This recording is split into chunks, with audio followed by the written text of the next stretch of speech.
nice in the neighborhood. I found some dirty magazine in the street. Like, what's that? I'm like, nice to meet you. And I'm like, what do we do with it? My friend said, let's keep it. I'm like, yeah, where do we put it? He said, let's put it in your house. I'm like, oh, good idea.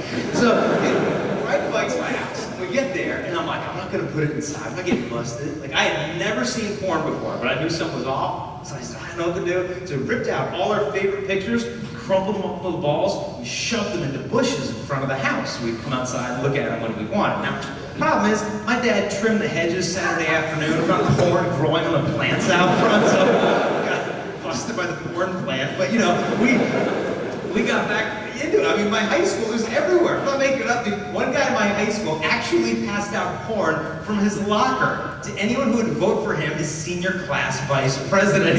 He's in the hallway, vote for Travis, vote for Travis. I don't know where he is today. He's probably in Congress by now, but you know, we were just laughing off. You know, I know right now, there's guys in the audience, in your mind, you think, whatever, I got some stuff on the internet. I got a swimsuit magazine, Maxims, and stuff on YouTube videos. It's not a problem. I'm not addicted. No one's getting hurt. Got it under control. And while a guy desperately tries convincing himself this is not an issue, now what happens? A guy gets emasculated. Emasculation means that a young man is robbed of the ability to be masculine. So you look at a crucifix, you got masculinity. The lover who empties himself for the beloved. Now the porn flips it backwards. So guys learn to empty ladies for the sake of ourselves. We missed the point when God made us men. And we didn't even know we're looking at the porn. So we're looking at porn, we're not looking at some naked body. We're looking at somebody's daughter who's probably sexually abused as a little girl. But we just laugh it all off, call ourselves gentlemen for enjoying it. Some of the girls in porn aren't even alive. Porn stars have a huge mortality rate. Death by drug overdose, murder, suicide, AIDS. I got an email from my grandpa. His friend's granddaughter was in the porn industry, and she died of a cocaine overdose. After the funeral, Grandpa emailed me, and he said, do you ever think how sad it is? Like, how many guys are still lusting after pictures of these girls on the internet without even knowing if they're dead or alive? Here in Florida, at a dumpster in Miami, they found the body of a Playboy model burnt to a crisp, murdered by her ex-boyfriend, and her photos are still all over the internet. Guys every night lusting after her, although she's in a coffin. The sickness of lusting after women who are potentially deceased should make a man who looks at porn step back and think, man, who have women become to me? Who have I become to women? Some of the girls in porn aren't even human beings. Maxim magazine has paid computer companies more than $20,000 a pop to generate fake women. Not airbrush. She's fake, her legs, eyes, everything on the woman, created with a computer. She doesn't exist. They've used fake girls for their cover models. But they've found out scientifically, if a guy gets hooked on internet porn, swimsuit magazines, neurologically, you train your brain to expect all women to live up to my fantasy of hundreds of disposable supermodels. When you think about it, in one afternoon looking at porn, a guy can see more flawless women's bodies than any man in history could have ever seen in hundreds of lifetimes. And you get it in one afternoon. And then you're back the next day, back the next week. You do it for a couple years. And every woman you look at, she can have the most beautiful body on earth, and you're bored with her in less than a minute flat. You do it for a couple of years, you jump into marriage, and you think you'd be captivated by one woman till death do you part. It doesn't happen. My buddy in college had all the porn, and he's like, dude, I'll throw it away when I get married. You know, I went to his wedding, and it was a beautiful wedding, and he was divorced in 3 months. All I did was take all that lust he had for porn, look at his bride that way, and the marriage is over as soon as it started. One high school girl said to me, she said, Jason, she said, I found out my dad looks at porn. She said, I used to look up to him, now I can't look at him. I thought he was a better man than that. Jason, my dad is lusting after girls who are 2 years older than I am, while my mom's sleeping in the next room, then he wakes her up with a hug and a kiss in the morning, and it makes me sick, Jason. I can't look at the man anymore. This is not the husband we want to be one day. This is not the father I want to be one day. And so if we want to be faithful to our brides before we meet her, we trash this stuff tonight. And it's not about killing your sexual desires. That's not possible. It's about perfecting a man's sexual desire. What does it mean? You know the Catholic Church has a saint who spent all his money on prostitutes. The guy's name is Saint Vitalis of Gaza. He lived in Africa. He'd work all day under the hot sun. He'd take all the money he earned, and every night, bring it to a different prostitute. So she would spend the whole night with him and no other man. But instead of using the girls, he brought them the gospel.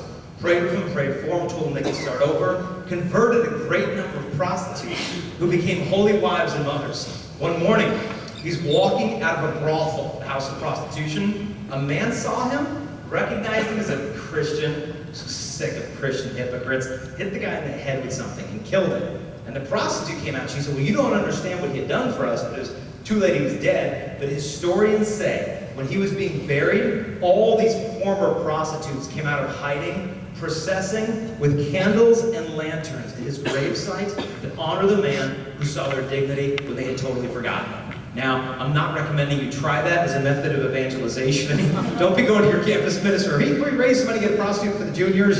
Service hours, okay. This is a bad idea. But the point is the redemption of the human heart is possible. And I don't think you guys are the problem. I think guys get most of the blame. Well, you're guys, it's your fault. I don't buy it. I think teenage boys are the solution to the problem. I got the research to back me up. You ever wonder how many high school students having sex?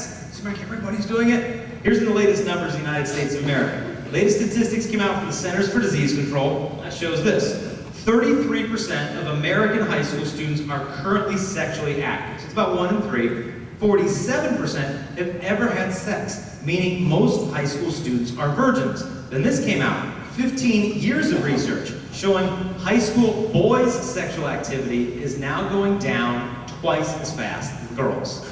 And people hear that, and they're like, that can't be true. That wasn't on Jersey Shore. Are you sure that's reliable information you have? But the change is going on. But you don't hear about this because nobody talks about it. One guy came up to me, he's like, can we talk? I'm like, yeah, what's going on? He's like, can we talk over there? Yeah, sure, we go here. He's like, can we go in the corner? All right. Well, this dark little corner, I'm like, what's going on with you? And he said, I'm a virgin.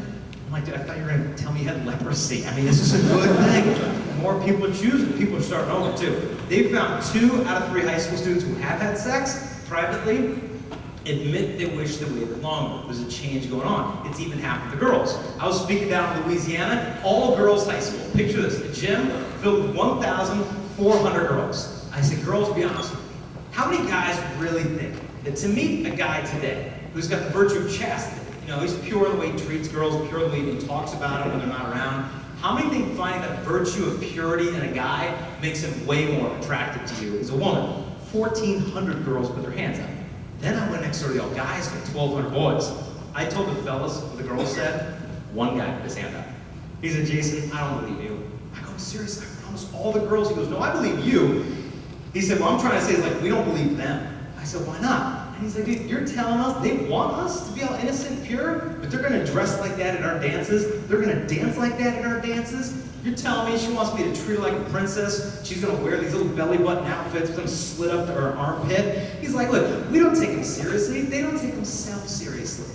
And I'll grant the girls, it's probably hard to find modest outfits out, but there's a change going on. And it's a good point the guy makes that if the girls want this love, how come they dress in a way that makes it look like all that they want is lust? We got to enter the heart of a woman. And I'll tell you one girl I know about, 2 years old. She had her first memory. It was her alcoholic, unfaithful dad beating up her mom. And he divorces and he's gone. He's one of these guys out there, not male enough to get a girl pregnant, but not man enough to be a daddy. And she's raised without a father. And she got to high school.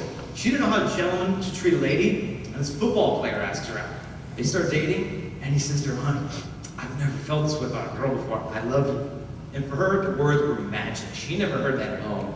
And she said, well, I love you too, Ruben. He said, if you love me, you'll show me. She knew what that meant, so she went to her girlfriends. She said, Ruben wants to start doing this and that. What do you guys think? They said, you like him, right?